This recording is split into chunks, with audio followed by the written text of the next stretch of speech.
चलिए, जय हिंद। आज हम लोग बीपीएससी एडीओ का इंपॉर्टेंट क्वेश्चन देखेंगे। जो जो 14 से जो एग्जाम शुरू हो रहा है उसमें हिंदी का क्वेश्चन डायरेक्ट आपको इसमें देखने को मिल सकता है। चलिए, पहला क्वेश्चन हम लोग शुरू करते हैं। यहाँ से आपका 10 से 12 क्वेश्चन आने की संभावना है, इसीलिए पूरा वीडियो को देखिएगा। वीडियो अच्छा लगे तो लाइक शेयर सब्सक्राइब कीजिएगा, दोस्तों को शेयर कीजिएगा। चलिए, टाइम वेस्ट नहीं करेंगे, क्वेश्चन हम लोग देखते हैं। पहला क्वेश्चन है, हिंदी भाषा का विकास किस क्रम में हुआ है? ए है संस्कृत, अपभ्रंशक, प्राकृत और हिंदी। बी है संस्कृत, प्राकृत, अपभ्रंशक, हिंदी। और सी है प्राकृत, संस्कृत, अपभ्रंश और हिंदी। डी है अपभ्रंश, संस्कृत, प्राकृत, हिंदी। तो इसका सही उत्तर क्या होगा आपको कमेंट में बताना है। देखिए, इसका सही उत्तर आपको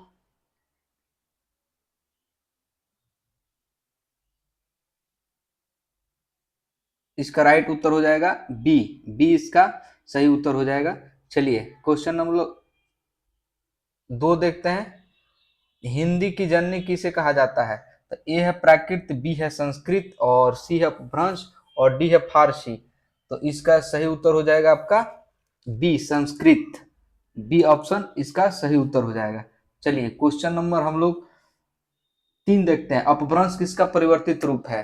तो देखिए, इसका ए दिया है संस्कृत, बी है प्राकृत, सी है हिंदी, डी है उर्दू। तो इसका सही उत्तर हो जाएगा अपभ्रंश का किसका परिवर्तित रूप है पूछा है। तो देखिए, इसका सही उत्तर हो जाएगा बी। बी जो है प्राकृत का, बी यानी प्राकृत का, ये प्राकृत, ठीक है, का परिवर्तित रूप है। चलिए, क्वेश्चन नंबर हम लोग 4 देखते हैं। आधुनिक हिंदी का आधार किस बोली को माना जाता है? तो ए है अवधी, बी है ब्रज, सी है खड़ी बोली, डी है भोजपुरी।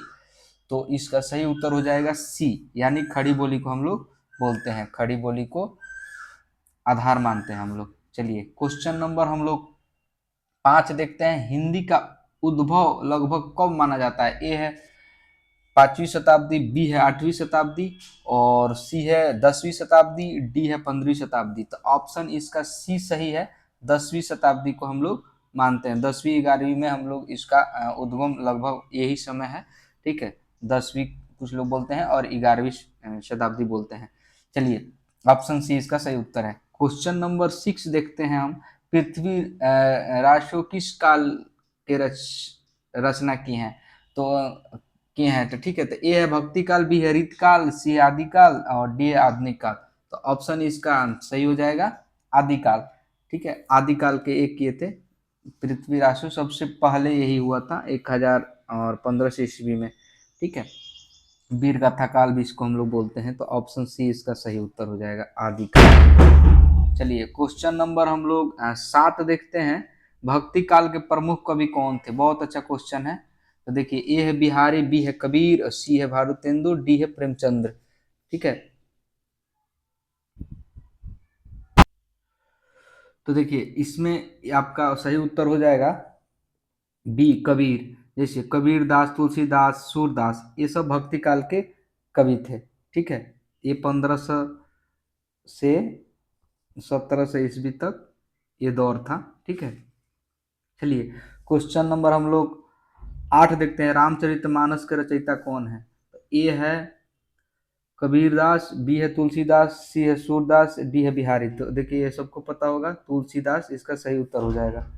ऑप्शन बी इसका सही उत्तर है। क्वेश्चन नंबर हम लोग 9 देखते हैं। ऋत काल में किस रस की प्रधानता थी? तो ए है वीर रस, बी है भक्ति रस, सी है श्रृंगार रस, डी है करुणा रस। तो ऑप्शन इसका सी सही है। श्रृंगार रस की प्रधानता ज्यादा थी ऋत काल में।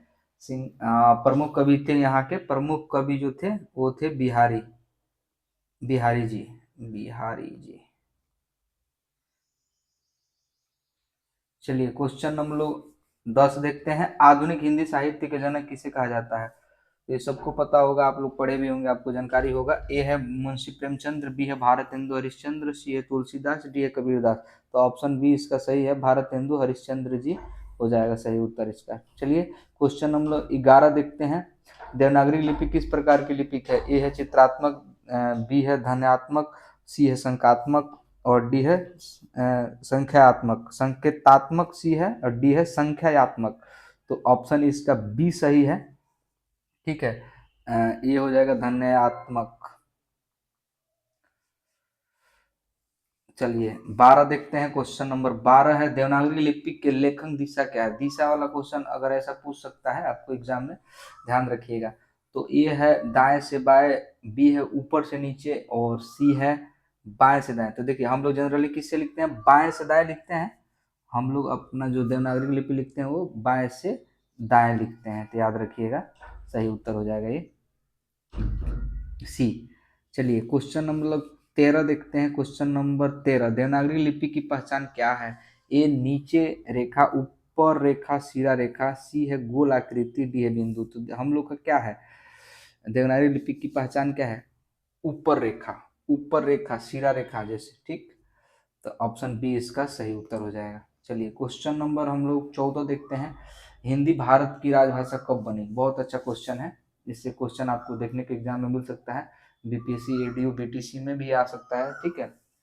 वीडियो अगर अच्छा लगे तो लाइक कीजिएगा, मेहनत लगता है वीडियो बनाने में, ठीक है। क्वेश्चन नंबर हम लोग ए है 1947, बी 1950, सी है 1952, डी 1965। बी सही हो जाएगा, 1950 इसका सही उत्तर हो जाएगा। चलिए 15 देखते हैं, संविधान के किस अनुच्छेद में हिंदी राजभाषा घोषित किया गया है? तो ए है 343, बी है 356, सी है 370, डी है 352। तो ए इसका सही उत्तर हो जाएगा अनुच्छेद 343, ठीक है। क्वेश्चन नंबर 16 देखते हैं, देवनागरी लिपि में कितने स्वर होते हैं? बहुत अच्छा क्वेश्चन है। तो देखिए देवनागरी लिपि में कितने स्वर होते हैं आपको बताना है। ए है 10, बी है 11, और सी है 12, डी है 13। तो ऑप्शन इसका बी सही है, टोटल 11 होता है, आपको पता होगा। चलिए क्वेश्चन नंबर हम लोग 17 देखते हैं, मागधी किसका रूप है? देखिए ए है संस्कृत, बी है प्राकृत, सी है हिंदी, डी है अपभ्रंश। तो बी सही है, प्राकृत का, ठीक है, ये हम लोग देखे थे, ठीक है। 18 देखते हैं, निम्न में से कौन सी हिंदी की बोली नहीं है? ऐसे क्वेश्चन आपके एग्जाम में देखने को मिलते हैं। ए है ब्रज, बी है अवधी, सी है खड़ी बोली, डी है तमिल। तब सी खड़ी बोली, बोली नहीं है, हिंदी की बोली नहीं है, खड़ी बोली हो जाएगा।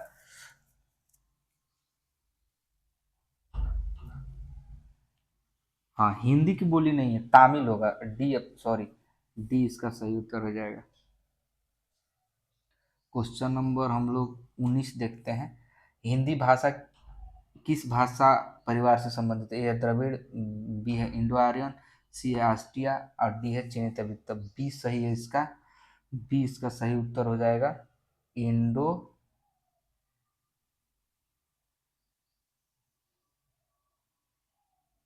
आर्यन। चलिए क्वेश्चन नंबर हम लोग 20 देखते हैं, सूरदास किस काल के कवि थे? आपको कमेंट में उसका उत्तर बताना है, आप बताइए। सूरदास, कबीरदास, ये सब किस काल के हैं? आप इसको कमेंट करके उत्तर बताइएगा। बिहारी किस काल के कवि थे? तो ये है भक्ति काल, बी है रीत काल, डी है आदिकाल, और डी है सी है आदिकाल, डी है आधुनिक काल। तो देखिए बिहारी जो थे वो रीत काल के कवि थे, रीति काल जिसको हम लोग बोलते हैं, जो 17 से 19 तक चला था। चलिए क्वेश्चन नंबर हम लोग 22 देखते हैं, देवनागरी लिपि का प्रयोग किस भाषा में नहीं होता है?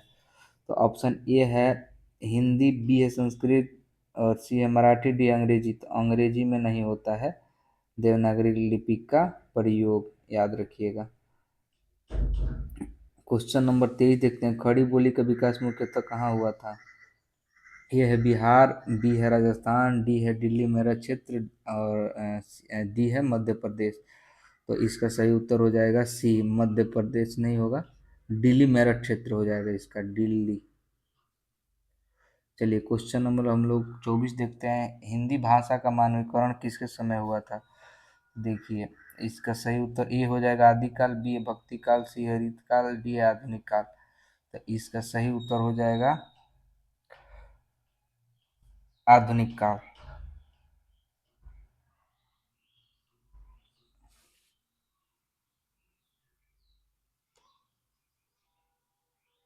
क्वेश्चन नंबर 25 देखते हैं। हिंदी शब्द हिंदी से बना है, किसका अर्थ है? ए है नदी, बी है देश, सी है पर्वत, डी है भाषा। तो बी सही है, देश हिंदी का शब्द का यही मतलब है। चलिए थैंक यू। वीडियो अच्छा लगे तो लाइक शेयर सब्सक्राइब कीजिए अपने दोस्तों को। Thank you.